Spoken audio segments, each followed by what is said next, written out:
Welcome to the Nyaya Shastra lecture series. This is Shambhavi and we are studying the Bharatiya Sakshi Adhiniyam. This is the fourth lecture on BSA. So let's get started. Today we will study section 7 to 10 and alibi. Section 7. Facts necessary to explain or introduce fact in issue or relevant fact. Fact necessary to explain or introduce a relevant fact, a fact in issue or relevant fact, or which support or report an inference suggested by a fact in issue or a relevant fact, or which establish the identity of anything or a person whose identity is relevant, or fix the time or place at which any fact in issue or relevant fact happens, on which show the relation of parties by whom any such fact are transacted are relevant in so far as they are necessary for the purpose. यहाँ पे तो ये बहुत घोच-पच हो गया, इसे समझना भी उतना ही डिफिकल्ट हो जाएगा, तो इसे हम एक टेबल की तरह समझने की कोशिश करते हैं। मैं शॉर्ट फॉर्म्स लिखूंगी, आप अगर नोट डाउन करेंगे तो आपके लिए ज़्यादा इजी होगा, तो मैं रिक्वेस्ट करूंगी कि सब एक पेन कॉपी लेके बैठे कि मैं अगर शॉर्ट में भी लिखूं तो आपको पता हो। तो यहाँ पे होगा फैक्ट नेसेसरी टू, ठीक है। अब फैक्ट नेसेसरी टू क्या होगा? पहला पॉइंट, एक्सप्लेन और इंट्रोड्यूस, एक्सप्लेन और इंट्रोड्यूस, ठीक। फिर सेकंड में हम बोल सकते हैं सपोर्ट और रिबट, सपोर्ट और रिब्यूट। यहाँ पे देखिए दिया गया है सपोर्ट एंड रिब्यूट, सपोर्ट और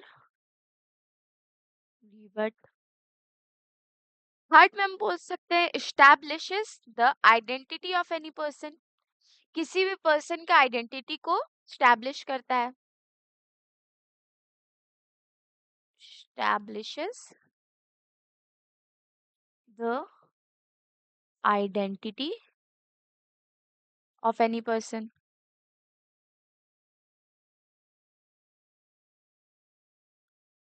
फोर्थ में हम बोल सकते हैं कि related to time and place, कोई भी टाइम और प्लेस से रिलेटेड होगा। ये पहले फर्स्ट, सेकंड, थर्ड, फोर्थ में हम बोल सकते हैं टाइम एंड प्लेस।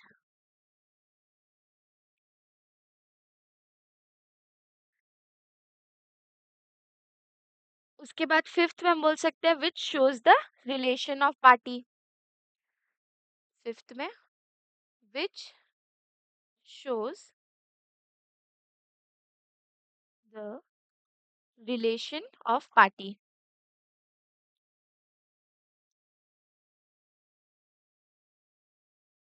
अब ये सब में क्या इंक्लूडेड होगा? फैक्ट इन इशू और रेलेवेंट फैक्ट, सब में, इसमें भी फैक्ट इन इशू और रेलेवेंट फैक्ट दोनों होगा, इसमें भी सेम, इसमें भी सेम, इसमें भी सेम, इसमें भी सेम। तो ये सारे जो हम हो सकते हैं हम उसे बोल सकते हैं are relevant, are relevant,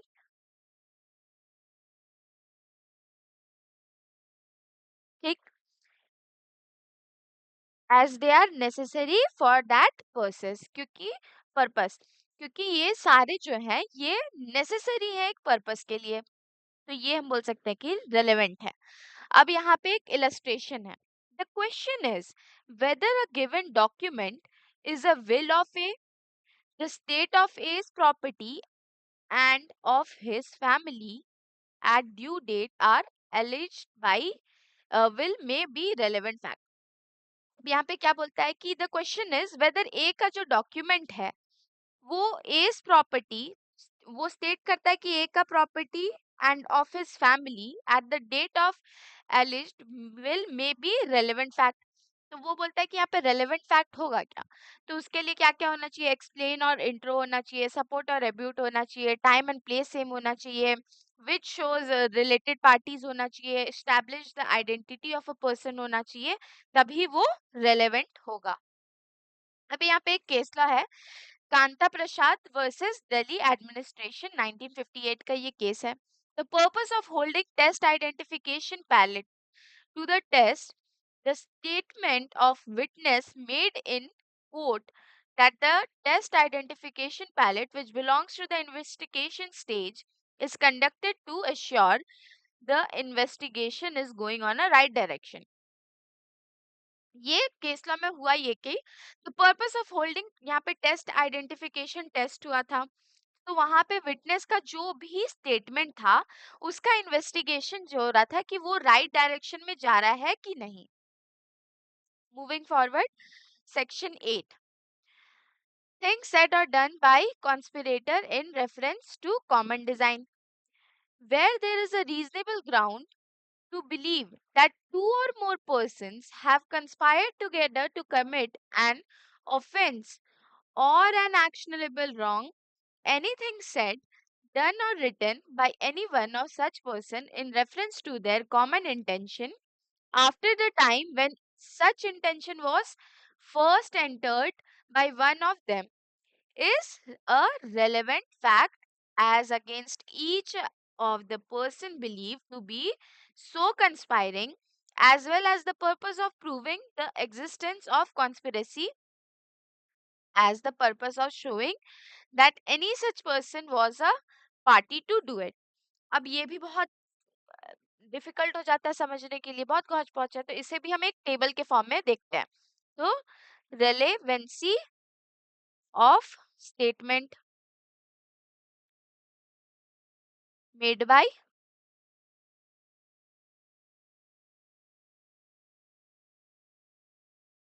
conspiracy,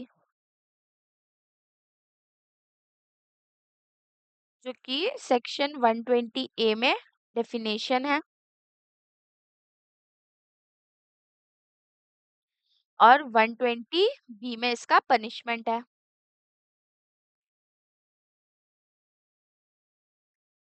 conspiracy जो है उसमें relevancy of statement made, relevancy of statement का स्टेटमेंट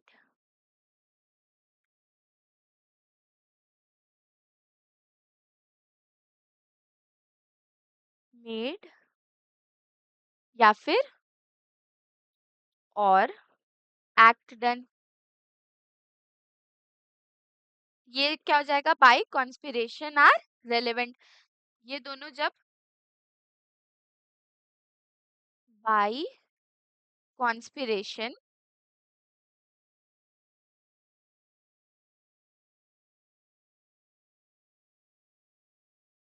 आर रेलेवेंट हो जाएगा. एक चीज और बोल सकते हैं, एग्रीमेंट बिटवीन टू और more person to do illegal और legal act by illegal way.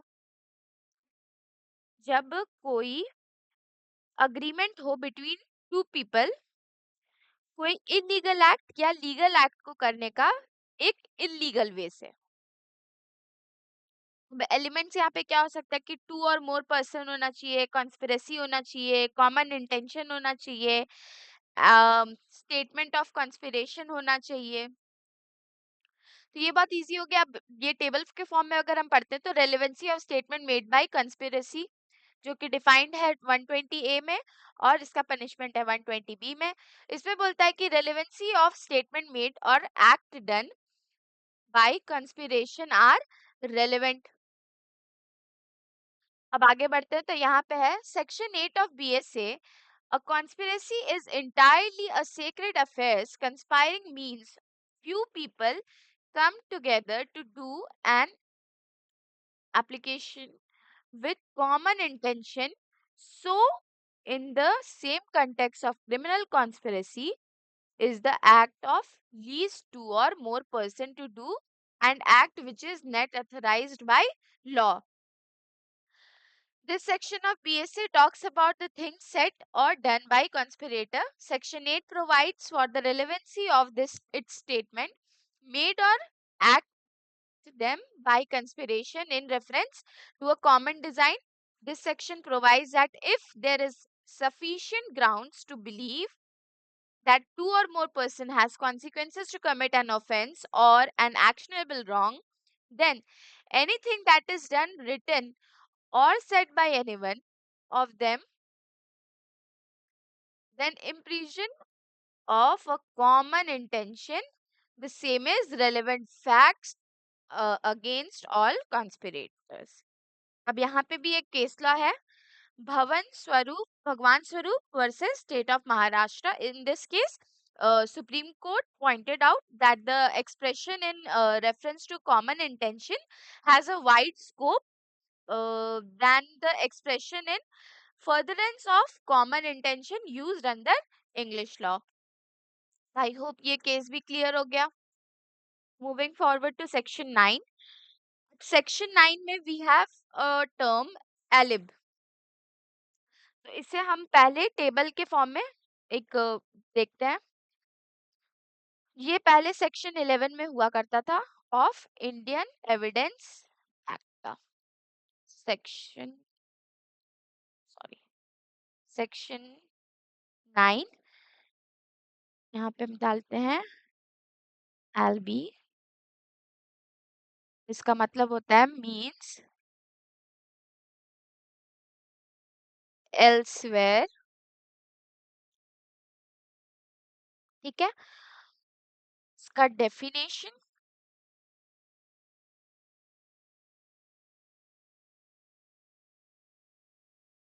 fact not relevant become relevant.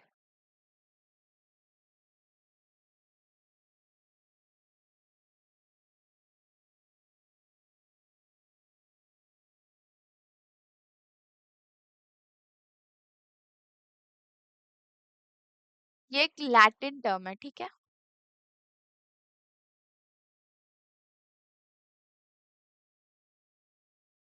और यहाँ पे इसके बाद और यहाँ पे आप कंटिन्यू कर सकते हो. Fact which are so inconsistent, समझ जाना, with fact in issue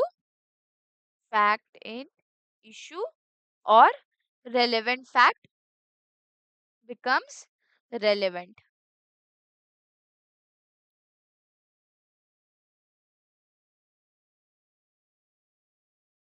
अब यहाँ पे क्या बोलता है कि सेक्शन 9 जो होता है, यहाँ पे हम शुरू से देखते हैं. Fact not otherwise relevant are relevant. ठीक है.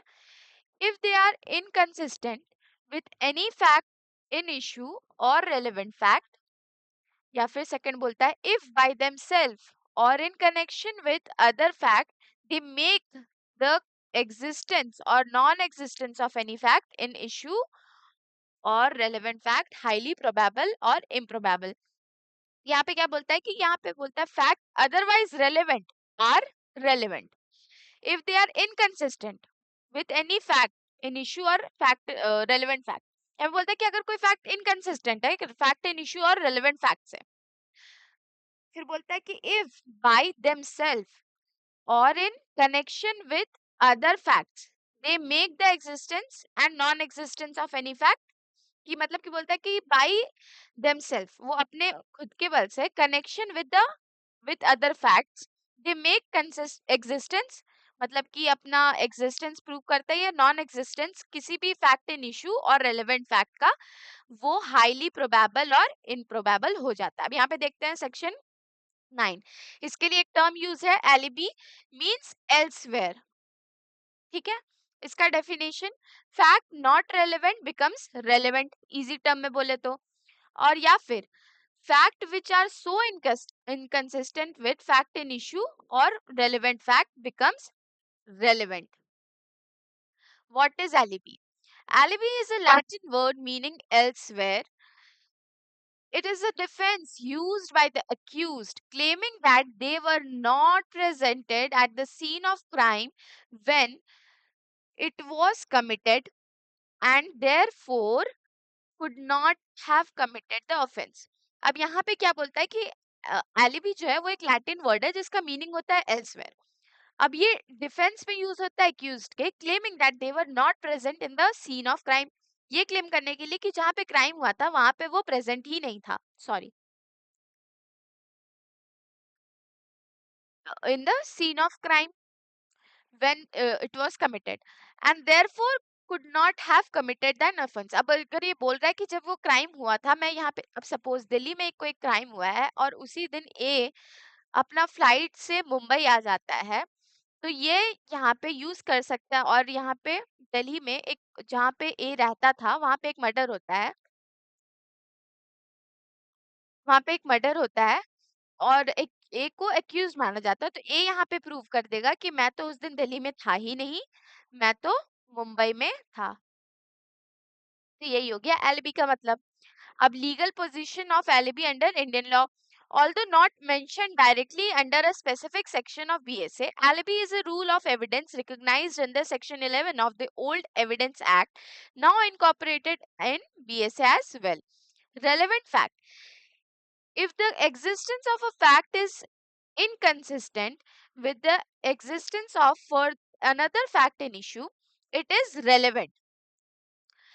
In short, the accused proves they were elsewhere. It makes their presence of at the crime scene impossible and thus that fact becomes relevant.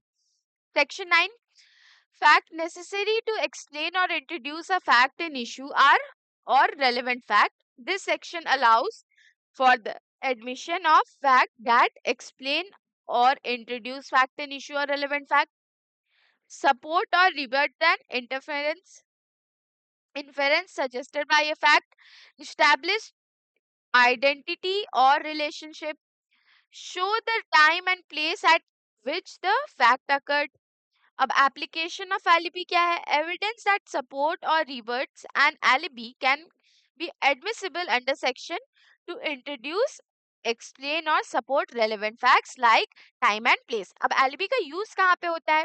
जब हमें अपने आप को बचाना हो तो हम उससे प्रूव कर सकते हैं कि हमारे relevant facts like time and place को वो प्रूव कर पाए. How alibi is proven? To successfully claim alibi, the burden of proof lies on the accused. अब एलिबी प्रूव करना, अब सपोज जैसे ये एग्जांपल था जहाँ पे दिल्ली में मर्डर हुआ था और एक्यूज्ड ए को माना गया था, तो ए को उस समय प्रूव करना है कि वो मुंबई में था.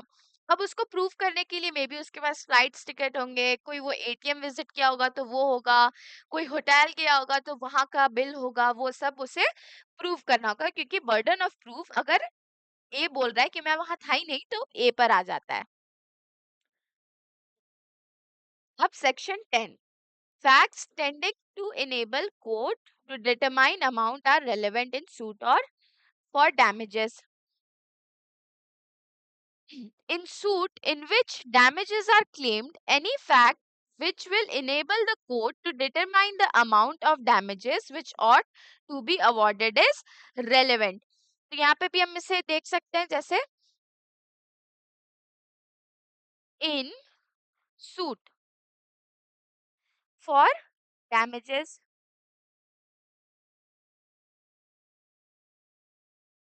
अब यहाँ पे क्या बोलता है फिर? Fact tending to enable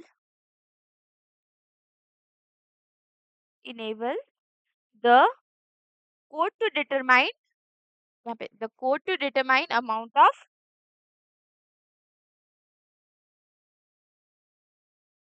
of damages are relevant. ये यहाँ पे कंटिन्यू कर देना है. तो यहाँ पे बोलता है कि any suit for damages मतलब fact tending to enable the court to determine the amount of damages are relevant. ठीक है. That's all for today's video. Please like, share, comment and subscribe to our YouTube channel which is Nyay Shastra. Thank you.